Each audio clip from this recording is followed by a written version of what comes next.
नमस्कार। आप देख रहे हैं द देसी अंदाज और आज हम आपके साथ चर्चा में पाकुड़ जिले के लिए एक बड़ा गौरवपूर्ण क्षण जो सामने आया है और उस कड़ी में एक ऐसी सफलता की कहानी, एक ऐसी बेटी की जुबानी आपके बीच हम लोग अभी चर्चा में आएंगे जिन्होंने पाकुड़ जिला में बोर्ड के एग्जाम में प्रथम स्थान प्राप्त किया। कहने का मतलब है वो टॉपर की है पाकुड़ जिले में। आज उन्हीं के साथ हम लोग चर्चा में भाग लेंगे, उनसे जानेंगे कि कैसे उन्होंने इस उपलब्धि को प्राप्त किया है और आगे उनका क्या फ्यूचर प्लान है, आगे कैसे अपने करियर को वो देखते हैं। इसी संदर्भ में आज बात भी करेंगे, जानेंगे भी कहाँ कहाँ उन्होंने अच्छा किया। चलिए सबसे पहले हमारे आज के इस गेस्ट का स्वागत करते हैं। सबसे पहले रितु जी आपका बहुत बहुत स्वागत और सब आपको बहुत बहुत बधाई कि आपने जिले का नाम रोशन किया है, जिले में टॉप स्थान प्राप्त किया है। धन्यवाद। दोस्तों कहते हैं ना, सफलता एक दिन में नहीं मिलती। ये उन रातों की कहानी है जब लोग सोते हैं लेकिन जिनको सफलता मिलती है वो रात भर इस सपने के साथ वो नहीं सो पाते हैं कि हमको कुछ आगे जाके करना है। और उसी कड़ी में आज आप हमारे साथ देख रहे हैं रितु कुमारी जी को, जो लिट्टीपाड़ा के तालपहाड़ी अपग्रेड हाई स्कूल की बच्ची है। और सोचिए कि एक ग्रामीण क्षेत्र के हाई स्कूल से बच्चा जब जिले में टॉप करता है तो निश्चित तौर पर जिले के लिए बड़ा ये महत्वपूर्ण क्षण होता है और सभी के लिए सीखने के लिए भी बहुत सारी चीजें होती है।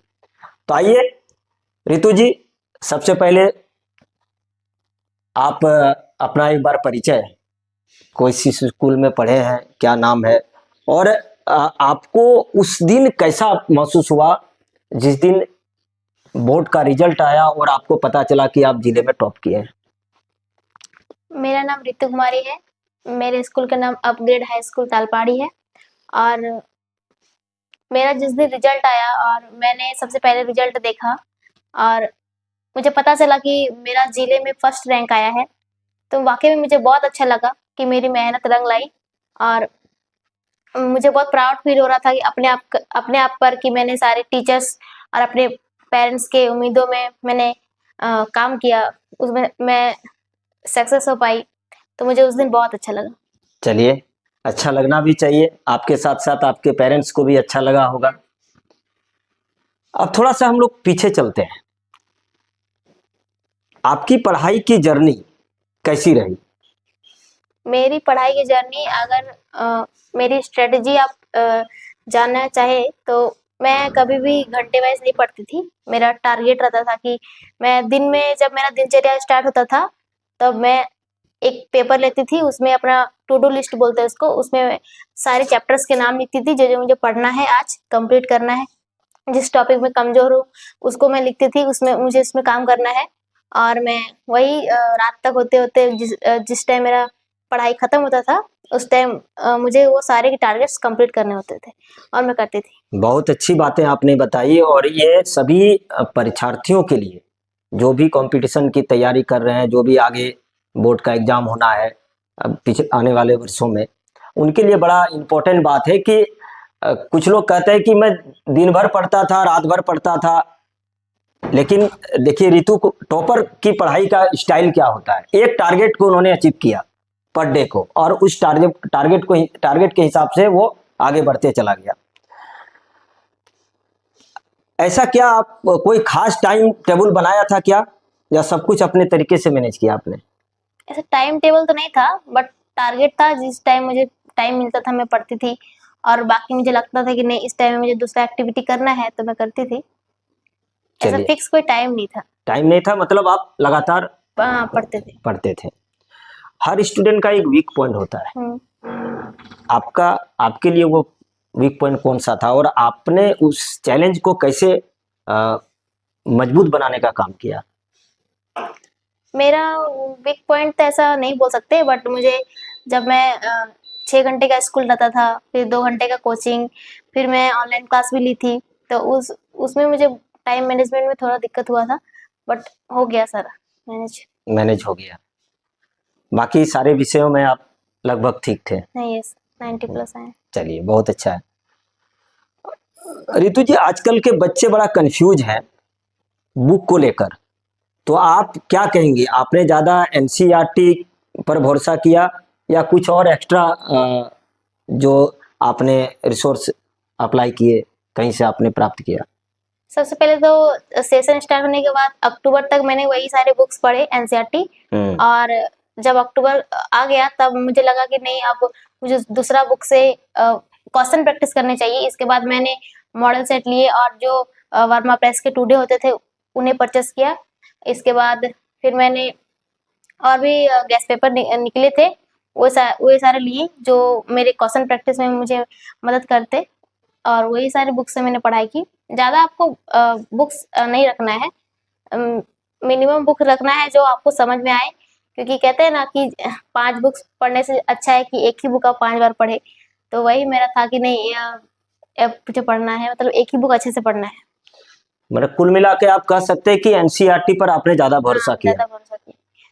चलिए, परीक्षा से ठीक पहले का टाइम सबसे महत्वपूर्ण होता है। यस। उस दौरान आपका रिवीजन स्ट्रेटजी कैसा था?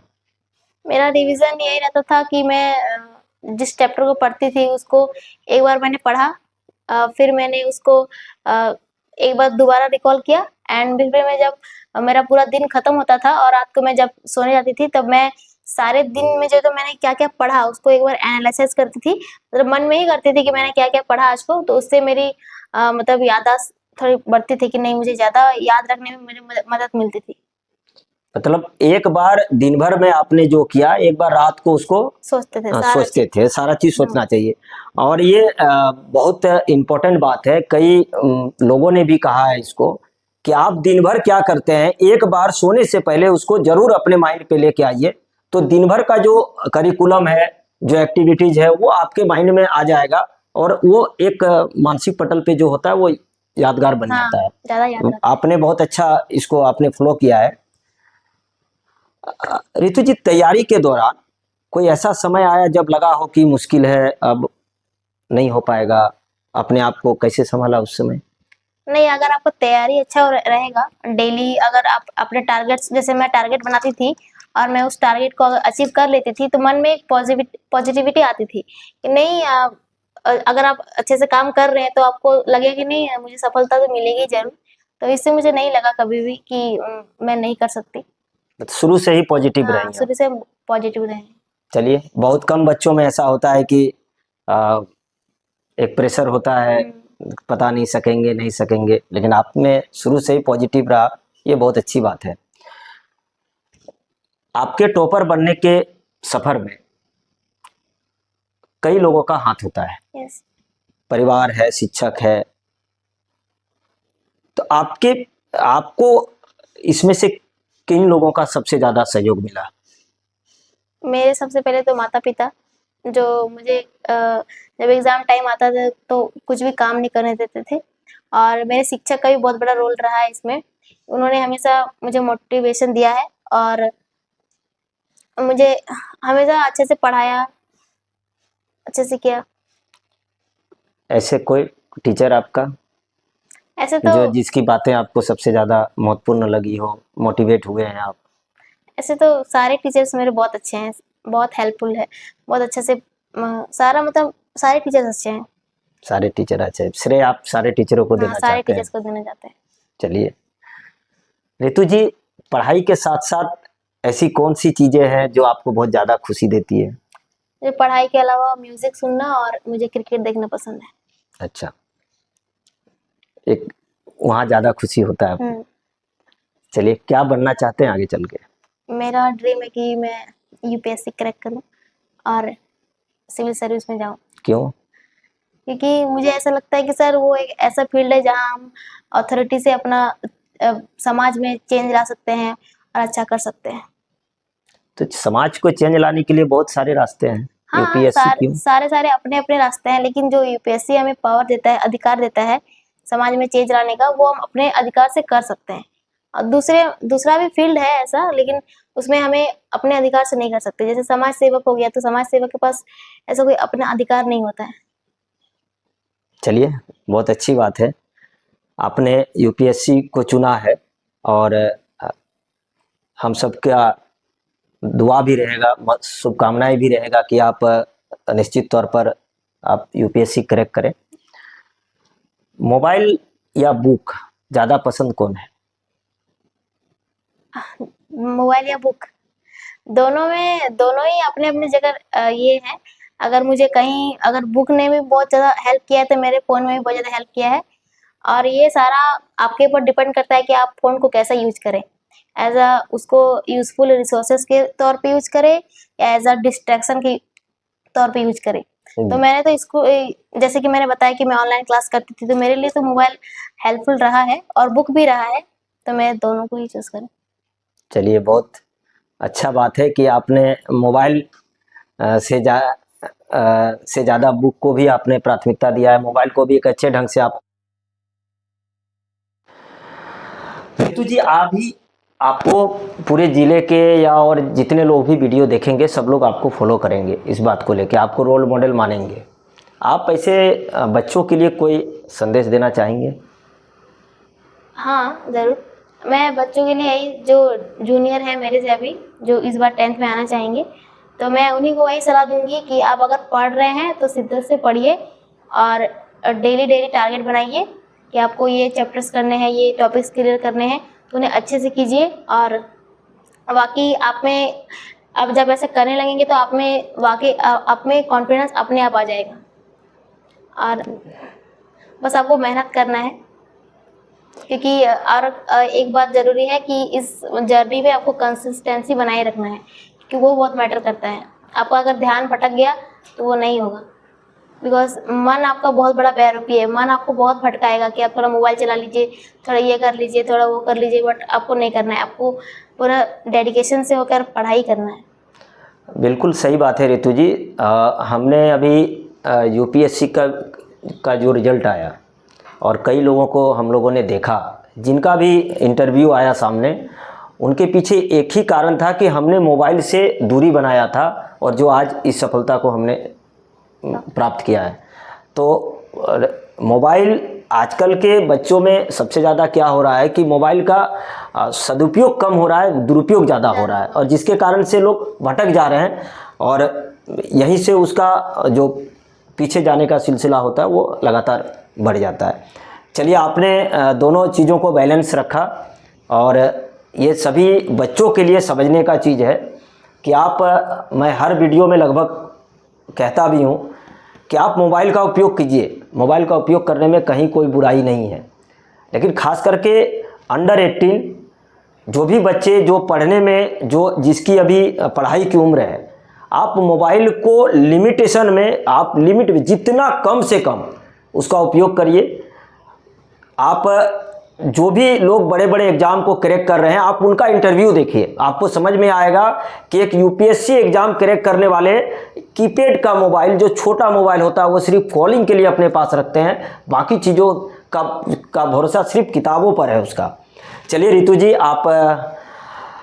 आपने बहुत अच्छी बातें आज कही है, और निश्चित तौर पर जो आने वाले बच्चे होंगे, जो पढ़ने वाले बच्चे होंगे, उनको इसका लाभ भी मिलेगा।